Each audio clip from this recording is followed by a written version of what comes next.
Hey minasan! 皆さん Konnichiwa. Today on Makusaya Lost in World, we just finished episode 5 of Marvel Studios Hawkeye. And what kind of surprises did we find out? Let's find out together. 行きましょう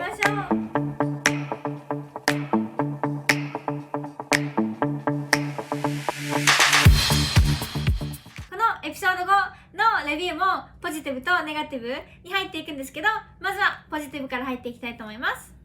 Alright, so the first positive for me was how the beginning of this episode seemed like a continuation of the Black Widow movie.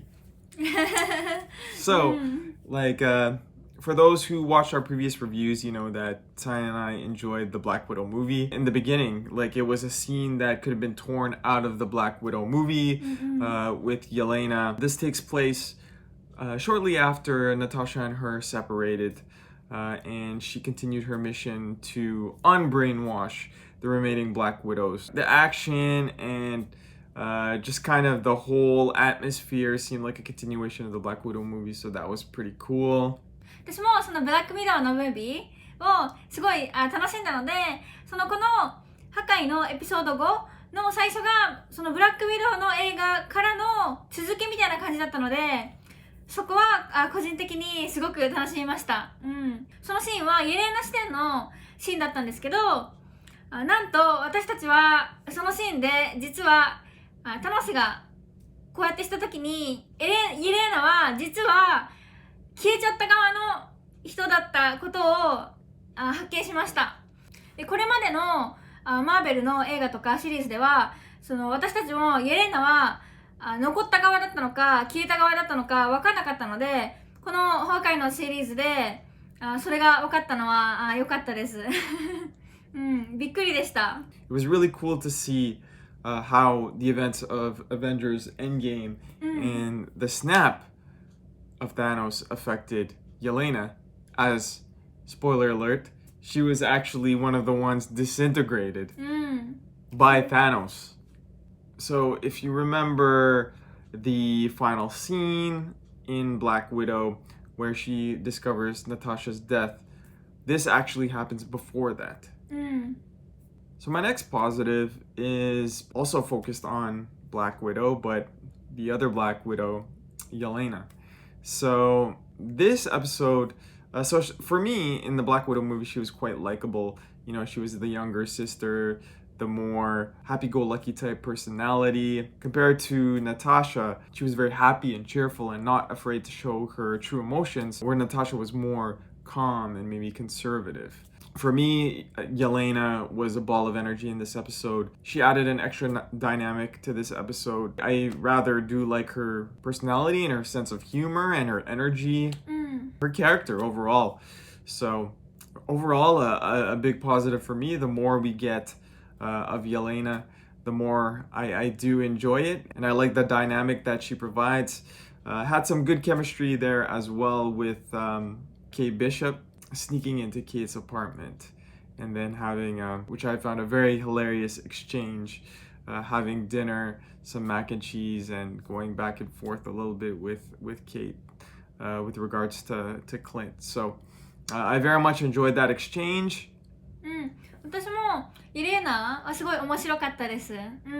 彼女はナターシャとはすごい全く違う感じの性格なんですけど、私はイレーナもナターシャもどっちも好きです。そして前のエピソード4では実はイレーナ話さなかったんですけど、このエピソード5では結構イレーナの話すシーンがたくさんあったので、そこで私たちはイレーナのミッションについてももうちょっとよく詳しく知ることができたので良かったです。あとエピソード4ではイエレナがいるシーンはあんまりなかったんですけど、このエピソード5では結構イエレナたくさん登場したので、そこはポジティブでした。So my next positive is how this episode delved even deeper into the relationship between Clint and Natasha. The scene in front of the monument that was built in tribute to the original Avengers who participated and banded together for the first time for the fight for New York. Clint took off his hearing aid and essentially was talking to Natasha And this to me really pulled on my heartstrings because they played the same music again that they played during Avengers Endgame when Natasha sadly fell to her death. It was a very heart-wrenching moment. As you could see, Clint was really struggling with, I guess, what he was about to do. And the only person that he could really speak to as he was contemplating killing Maya was Natasha. Right? Still to this day, even though she's gone, he still opened up to talk to her, his most deepest, darkest secret. I got very emotional in that scene. Yeah. So that to me, that scene was A1. A1 for relationship building for sure. エピソード4でもこのクリントとナターシャの関係の絆の深さを見せるシーンはあったんですけど、このシーンでもそのさっきマークが言ったこのバトルオブニューヨークのモニュメントのところでクリントがナターシャに話してるシーンはすごいなんかグッときました。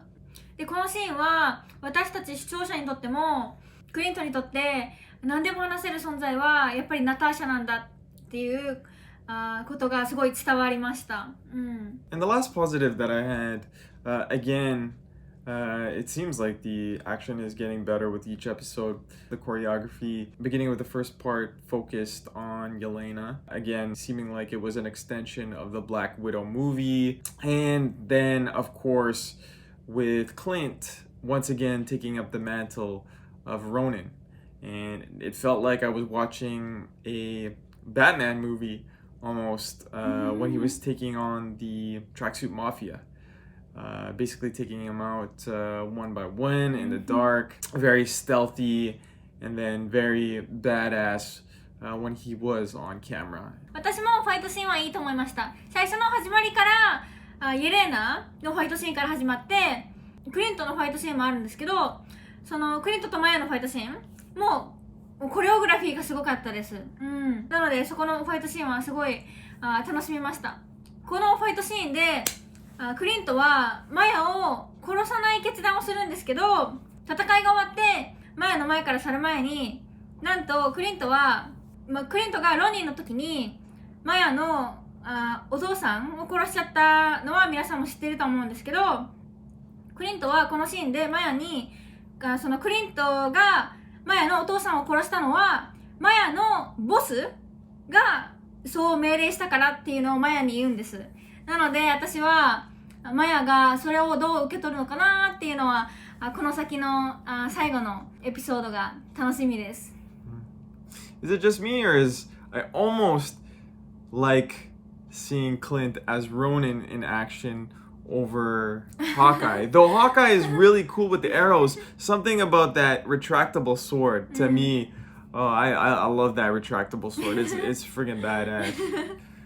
Yeah, I think he's stronger when he's Ronin. He seems, looks like, seems more intimidating when he's Ronin. So, but anyways, now in terms of negatives from myself, honestly, again, there's not too much for me to complain about. Right? Like, I really like this episode. Is it just me or this Marvel Studios is doing a really good job with this series, getting better and better as each episode goes, right? So yeah, I do feel it.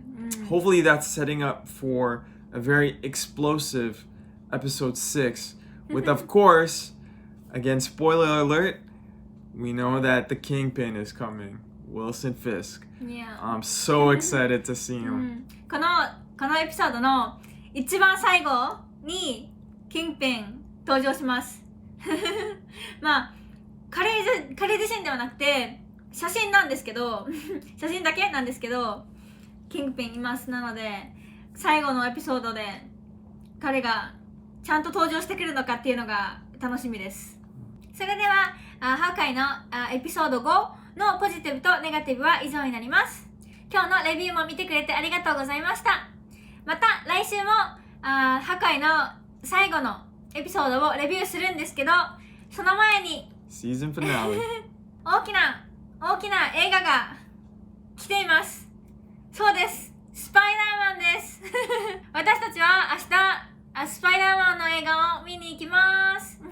めっちゃ楽しみ。うん、楽しみ。Spider-Man No Way Home tomorrow。うん、楽しみ。なので、来週も破壊のエピソードの最終エピソードのレビューをするんですけど、その前にスパイダーマンの映画を私たちは見に行くので、スパイダーマンの映画のレビューもします。なのでそのレビューも楽しみにしておいてください。